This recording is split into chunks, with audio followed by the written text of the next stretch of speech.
और जो दूसरों को दुख देने के लिए जीते हैं उसके बराबर कोई अधर्म नहीं है। करती हैं तेरी माँ ने क्या सिखाया, माँ का क्या लेना देना, तेरे घर में आ गई तू सिखा ले, अब ये तेरी बेटी गई, फिर पीछे मुड़ के ना देखे वो। जब वो ऐसा सोच करके अगले घर को अपना घर समझेगी। राम राम दोस्तों, मैं आपका अपना भाई राजेश राठधनिया इंडिया जागृति मीडिया चैनल पर आपका हार्दिक स्वागत है। दोस्तों भाई, आज हम आपको स्वामी जी आते मिलाओगे भाई, स्वामी जी के विचार लेंगे, कैसे विचार है भाई आजकल जो समाज में चल रहा भाई उसके बारे में बताओगे स्वामी जी।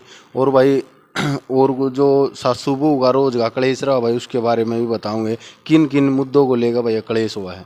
और तो भाई स्वामी जी के पास चलते हैं। स्वामी जी सबसे पहले प्रणाम। स्वामी प्रेमानंद जी महाराज, अवधूत आश्रम राठधना से। श्री चंदन देव जी महाराज मेरे गुरुदेव हैं। और आज जो आपका प्रश्न है कि समाज की विकृति कैसे दूर हो, जैसे कि सास बहू का झगड़ा है, मैं भी देखता हूँ यहाँ आश्रम में भी आते हैं मेरे पास भी बहुत ही। हाँ, तो मैं उनको समझाता हूँ तो समझ में आ जाता है। कुछ परेशानी तो जैसे बहुए हैं वो पीछे से ही उनका जो परिवार है ना उन्हें गलत गाइडेंस करता है, वो भी नहीं करना चाहिए। उन्हें भी कहना चाहिए कि बेटा तेरा अगला घर ही अपना घर है। उन्हें गलत सपोर्ट नहीं करना चाहिए। अगर आदमी गलत हैं तो तभी उन्होंने सपोर्ट करना चाहिए, अन्यथा बगैर बात में ही हर रोज़ फ़ोन नंबर पे बात करनी, छोटी मोटी बात घर में हो भी जाती है, रोज़ सारी बात उसमें बीच में डिस्टर्ब करना परिवार को, वो ठीक नहीं होता। और बहुओं को भी चाहिए भाई कि अपने सास ससुर की सेवा करें। कोई बात घर में हो जाए उसको सहन करने की क्षमता होनी चाहिए, और जब सहन करने की क्षमता नहीं होती तो तभी समस्या पैदा होती है। अपने सास ससुर ही बहू के लिए तो वही अपने माता पिता के समान है असली। जो पिछले घर को भूलकर इस घर को अपना समझेगी जहाँ लड़की ब्याही गई है, वही लड़की घर में सुख पा सकती है, वही शांति पा सकती है। और माता पिता ने भी चाहिए भाई, जो हमारे घर में लड़की आई है बहू बन करके, हमारी बेटी भी कहीं बहू बन करके जाती है, उसको हम भी प्यार दें। ऐसा ना करें कि उसको दूसरी समझें, दूसरे घर की लड़की है, बार बार उसको ताना नहीं देना चाहिए। ऐसा भी करती हैं सासुएं भी बहुत ऐसा करती हैं, तेरी माँ ने क्या सिखाया, माँ का क्या लेना देना, तेरे घर में आ गई तू सिखा ले, अब ये तेरी बेटी है। तो उसनों दोनों तरफ से जब सहयोग ठीक होगा तो बात ठीक बनेगी। और जब उधर वो भी खींचातानी करते हैं, वो भी करते हैं। और हमारे सनातन धर्म में तो एक मर्यादा है, मैं तो सत्संग में भी सुनाया करता हूँ कि जब बेटी का विवाह होते हैं एक शब्द आता है विदाई करना। घर से बेटी विदा हो गई, फिर पीछे मुड़ के ना देखे वो। जब वो ऐसा सोच करके अगले घर को अपना घर समझेगी तो समझो उसके जीवन में शांति अपने आप बनेगी, वो सहनशील भी बनेगी। लेकिन वो बार बार पीछे का अहंकार लेकर के और इस घर में जिएगी तो मामला खराब होगा। पति का भी सम्मान करना चाहिए, पति परमेश्वर के समान है। पति ने थोड़ा डांट भी दिया तो कोई बात नहीं, लेकिन उसने भी ये चाहिए कि भाई उसका भी सत्कार करे। पति का मतलब ही होता है जो पत्नी की हर इच्छा उठने से पहले उसकी मांग पूरी करे। शास्त्र कहता है, एक हमारी सनातन धर्म में एक नियम होता है मांग भरने का। तो मांग भरने का मतलब ये मांग भरना नहीं सिर में केवल संदूर लगा दिया। मांग भरने का मतलब है उसकी इच्छाओं की पूर्ति करनी, उसका भी ये धर्म बनता है। और एक और सबसे बड़ी बीमारी समाज में चल रही है कि दारू की। इस शराब ने भी घर बर्बाद कर दिए हैं।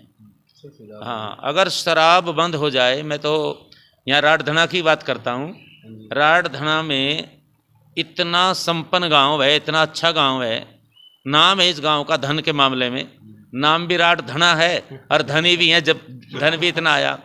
लेकिन दुरुपयोग इतना हो गया कि दारू पी करके अच्छे अच्छे युवक जिंदगी खराब कर बैठे हैं कतई।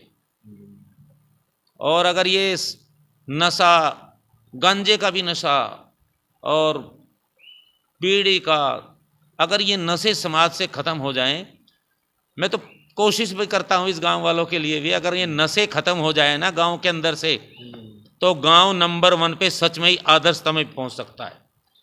लेकिन नशा ने भी जीवन खराब कर रखा है।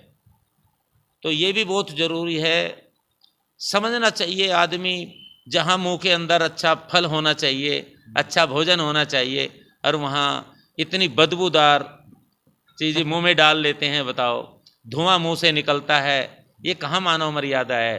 दारू जिसका नाम ही है शराब, सड़ा हुआ पानी, आब मैंने पानी, जिसको सड़ा हुआ होता है एकदम बदबूदार, पता नहीं लोग कैसे पीते हैं, बताओ, मुझे समझ नहीं आती।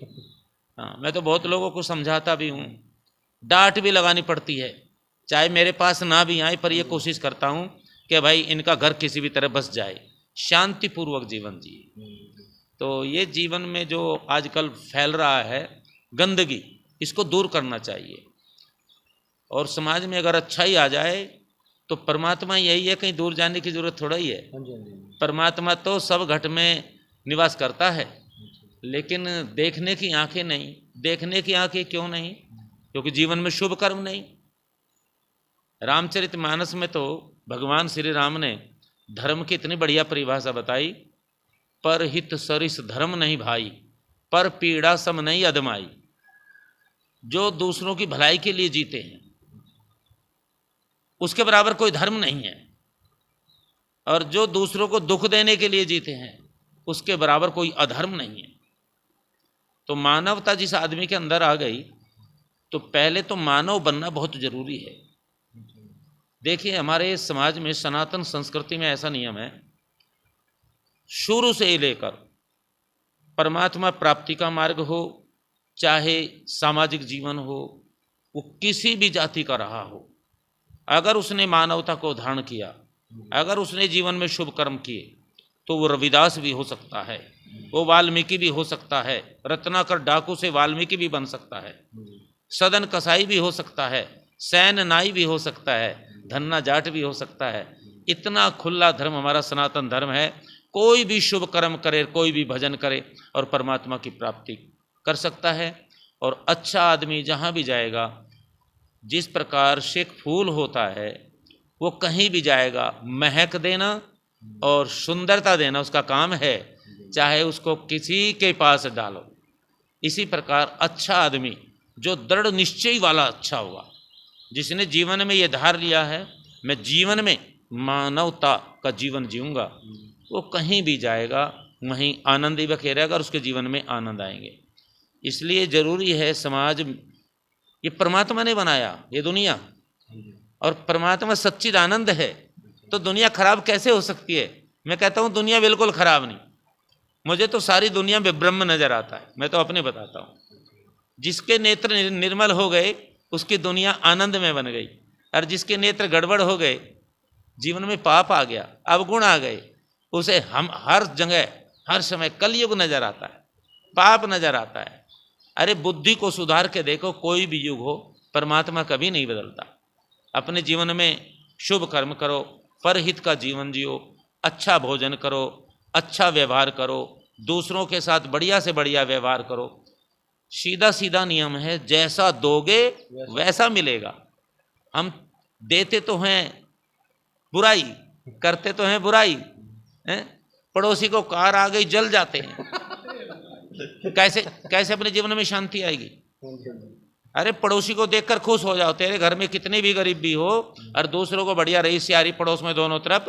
कहावत है कि बरसात पड़ोस में होगी, कम से कम बौछार तो आई जाएंगी, है ना? लेकिन लोग मानने को तैयार नहीं। मानते क्यों नहीं? ना मानने का एक ही कारण है, मेरा मानना है सभी परमात्मा है। कमाल की बात देखिए, सब में परमात्मा है तो सभी परमात्मा है। लेकिन जब तक शुभ कर्म जीवन में नहीं होंगे तब तक ये बात समझ में नहीं आने की, और दूसरों के बारे में अच्छा सोच भी नहीं सकते। इसलिए जीवन में शुभ कर्मों का होना बचपन से ही लेकर बहुत जरूरी है। एक सबसे बड़ी विडंबना है, हम कहते हैं आश्रम में युवा क्यों नहीं आते भाई? तो युवा तो पहले ही अशुभ कर्मों में फंसे पड़े हैं। बताओ, जो असली जिंदगी है, असली हीरा है, वो तो जवानी है, और जवानी में संतों के पास आने का समय नहीं, तो कहाँ से शुभ कर्म सीखेंगे? दिन रात माँ बाप एक ही बात सिखाते हैं, हाई पैसा, कितना पैसा मिल जाए बेटा, कितना पैसा कमा सकता है उतना बड़ा। अरे पैसे से थोड़ा ही धनी हुआ जाता है। अगर जीवन में शुभ कर्म है, परहित है, तो उसका वो सबसे बड़ा धनी है। सत्संग है जीवन में, जिसके जीवन में सत्संग नहीं, कुसंग है, करोड़ अरबों संपत्ति भी हो उसके पास, तो किस काम की? किसी काम की नहीं। अरे अशुभ कर्मों वाला तो धन को भोगना भी नहीं जानता, वो तो धन पाकर भी दुखी होता है, उसे ही पता नहीं धन खर्च कहाँ करना होता है। इसलिए जीवन में शुभ कर्मों का होना बहुत जरूरी है, और सबके लिए अच्छा भाव लेकर के जिए, सबके लिए। सुधार के लिए कार्य करेंगे गुरुजी के साथ मिलके। और भाई एक पार्ट हर वीक आपको मिलता रहेगा। और भाई वीडियो को ज़्यादा से ज़्यादा शेयर करें। और भाई गुरुजी के विचार अच्छे लगे हों और तो और शेयर करें, ज़्यादा से ज़्यादा शेयर करें भाई। और चैनल को लाइक और सब्सक्राइब करें भाई। वंदे मातरम।